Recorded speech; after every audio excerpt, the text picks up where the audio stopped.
दहशत गर्दी का मुकाबला करते हुए किसी भी फौज को जिन चैलेंजेस का सामना होता है, उनमें छुपे हुए दुश्मन के हमले भी शामिल होते हैं।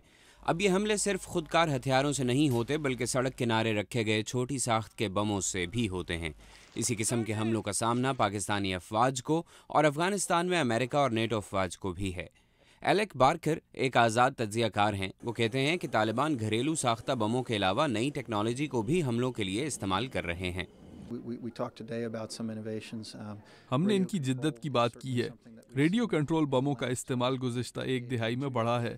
ये वो चीज़ है जो हमने अफ़गानिस्तान के अलावा दीगर मुल्कों में भी देखी है। गो वो पुराने तरीके इस्तेमाल कर रहे हैं, मगर तब्दीली आ रही है और दहशतगर्द दस्तियाब वसाइल को ज़्यादा से ज़्यादा इस्तेमाल कर रहे हैं। दहशतगर्द मुख्तलिफ किस्म के छोटे बम इस्तेमाल करते हैं, जिनमें सिक्योरिटी फोर्सेस के अलावा बाज़ औक़ात आम आबादी भी निशाना बनती है। एलेक बार्कर ने अपनी एक रिपोर्ट में अफगानिस्तान और बलूचिस्तान में होने वाले हमलों पर तहकीक की है। हमने दो तनाज़ों पर तहकीक की। एक तनाज़ा बलूचिस्तान में अलहदगी पसंदों की तहरीक है, जिसमें ऐसे बम इस्तेमाल हुए जिनको टाइमर के ज़रिए फाड़ा गया, जबकि अफगानिस्तान में जो बम इस्तेमाल हुए उन्हें कमांड के ज़रिए चलाया गया। तो किसी ने लोकल एरिया में स्विच के ज़रिए उस वक्त धमाका किया जब वो करना चाहते थे, ना कि तयशुदा वक्त पर किसी घड़ी के ज़रिए।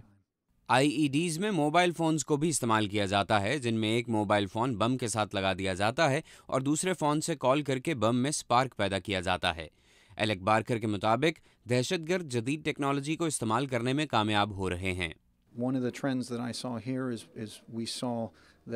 मैंने जो चीज़ देखी है वो ये कि दहशतगर्द कम वक्त में नई टेक्नोलॉजी को अपने मकासद के लिए इस्तेमाल करने में कामयाब हुए हैं, जो ये जाहिर करता है कि अगर हमने इसके खिलाफ यकीनी इक़दामात न किए तो नए ख़तरात पैदा होते रहेंगे।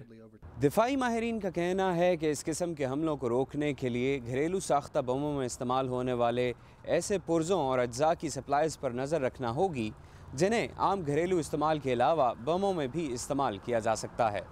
बार्कर के मुताबिक चंद दहशतगर्द तंजीमों के अंदर ऐसे अफराद मौजूद हैं जो खुद से नई टेक्नोलॉजी को बम बनाने के लिए इस्तेमाल करने की सलाहियत रखते हैं, जबकि कुछ को दूसरी तंजीमों से मदद मिलती है।